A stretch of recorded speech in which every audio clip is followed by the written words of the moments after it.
Ces cartes ne devraient pas exister. Ces cathédrales ne devraient pas être possibles. Et cet empire n'aurait jamais dû disparaître. À la fin de cette vidéo, vous comprendrez pourquoi l'histoire officielle a tout effacé. L'Empire tartare. Un nom qui résonne comme un mythe, une légende oubliée. Pourtant, des cartes anciennes, des récits de voyageurs et des bâtiments monumentaux suggèrent qu'il s'agit bien plus que d'une simple histoire. Et si une civilisation avancée, couvrant une grande partie du globe, avait été effacée des livres d'histoire? Et si les traces de son existence étaient encore visibles aujourd'hui, mais systématiquement ignorées ou réinterprétées? C'est l'hypothèse que nous allons explorer dans cette vidéo. Commençons par les bâtiments. Le Winter Palace de Pékin, la Cité interdite, le Kremlin de Moscou. Ces monuments sont présentés comme des chefs-d'œuvre de l'architecture médiévale ou Renaissance.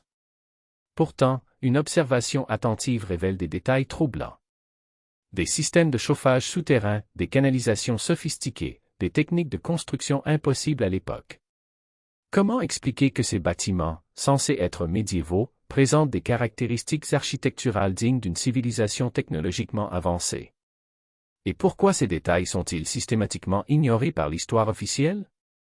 Les cartes anciennes apportent un éclairage supplémentaire. Des cartes du XVIe au XVIIIe siècle montrent une grande Tartarie unifiée, couvrant une grande partie de l'Asie, de l'Europe et de l'Amérique du Nord. Ces cartes sont précises, détaillées et présentent des frontières cohérentes. Pourtant, aujourd'hui, la Tartarie n'existe plus dans aucun manuel d'histoire. Pourquoi ces cartes ont-elles été ignorées? Et que nous apprennent-elles sur une civilisation qui aurait été effacée des livres d'histoire? Les récits de voyageurs européens du XVIe siècle décrivent une civilisation prospère et technologiquement avancée. Des villes immenses, des routes pavées, des systèmes d'irrigation sophistiqués. Ces récits sont cohérents avec les preuves matérielles que nous avons évoquées.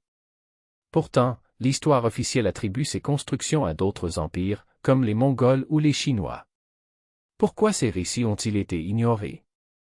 Et que nous apprennent-ils sur une civilisation qui aurait été effacée des livres d'histoire? Des cathédrales impossibles aux cartes d'un empire oublié, les preuves s'accumulent. Mais si tout cela est vrai, pourquoi l'histoire officielle reste-t-elle silencieuse? Et si la vérité sur l'Empire tartare était bien plus proche que vous ne le pensez?